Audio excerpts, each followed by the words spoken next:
Aujourd'hui, on a appris dans le petit village de Nook Island que le Père Noël avait pas voulu passer. Alors les petits voyageurs qui sont là-bas dans le terrain sont vraiment pas contents de pas avoir eu leur cadeau. En ce moment, ils sont à bout de nerfs et ça va finir en touriste si ça continue comme ça. Un petit reportage de mon cousin Franco et de sa tante la Janine. Ça s'est passé hier soir dans le terrain de la Janine. Alors que le Père Noël devait passer, il n'a pas voulu emmener de cadeaux pour les petits qui étaient là-bas. On a eu quelques renseignements et le Père Noël, il n'a pas voulu venir. Il a dit que les petits, ils avaient été mal polis et ils avaient été méchants. Aujourd'hui, les petits en font limite une tuerie. Ils vont se manger le nez pour les cadeaux. Alors, on a interviewé cet homme avec la grande barbe qu'on appelle le Tata Noël. En effet, le Tata Noël a bien voulu nous entendre, même s'il n'avait pas envie de répondre.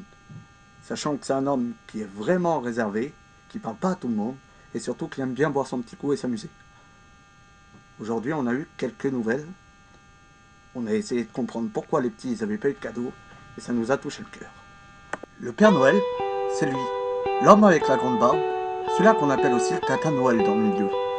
Il adore les cadeaux, il adore les enfants, mais cette année, il a été déçu par certains d'entre eux, alors il a dit il apporte plus de cadeaux. Mais ce qu'il y a, c'est que ça a mal tourné. Et peut-être que pour lui un jour, ça tournera encore plus mal quand leurs parents aux petits vont le savoir. Sinda pour les petits, Sinda pour le Père Noël. Ce grand reportage est consacré au Tata Noël.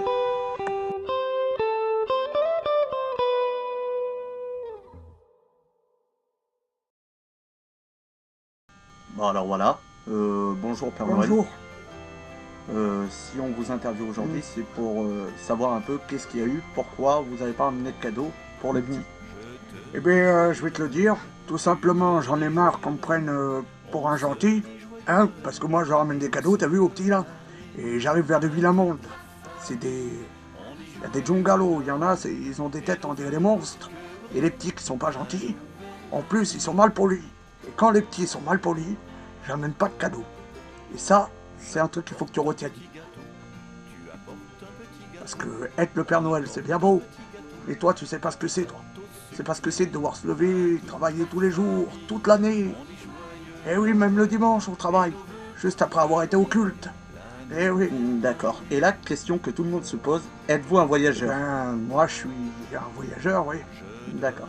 Oui, il y en a beaucoup qui disent le Père Noël, il vit dans une maison, machin. C'est un petit chalet que j'ai, admettons. C'est pas ma maison, je vis pas dedans, je suis un voyageur, moi. Regarde. Oh, waouh! Oh, le Père Noël, il vit dans une maison. Pas les gens bizarres. C'est pour ça que je leur ai pas amené de cadeau. C'est que du vilain monde. Que du vilain monde. Et alors à ce moment-là, est-ce que vous comptez repasser l'année prochaine, Père Noël? Ouais, je pense. Si je fais un petit peu de sous au marché, je passerai. Mais alors à ce moment-là, faudra être gentil. Et me mettre une bonne bouteille de molle. Un bon vin, et là je repasserai impeccable. Voilà. En tout cas, à tous les petits, vous faites des grosses bises, de joyeux Noël, et amusez-vous bien. Et à l'année prochaine. Et soyez sages surtout, hein. Et ben voilà, on en a appris un peu plus sur ce qui s'était passé chez le Tata Noël. Mais ça a l'air de savoir arranger, et on se dit peut-être à l'année prochaine pour les plus impatients. Et passer de joyeuses fêtes de fin d'année. C'était tout dit pour le JT.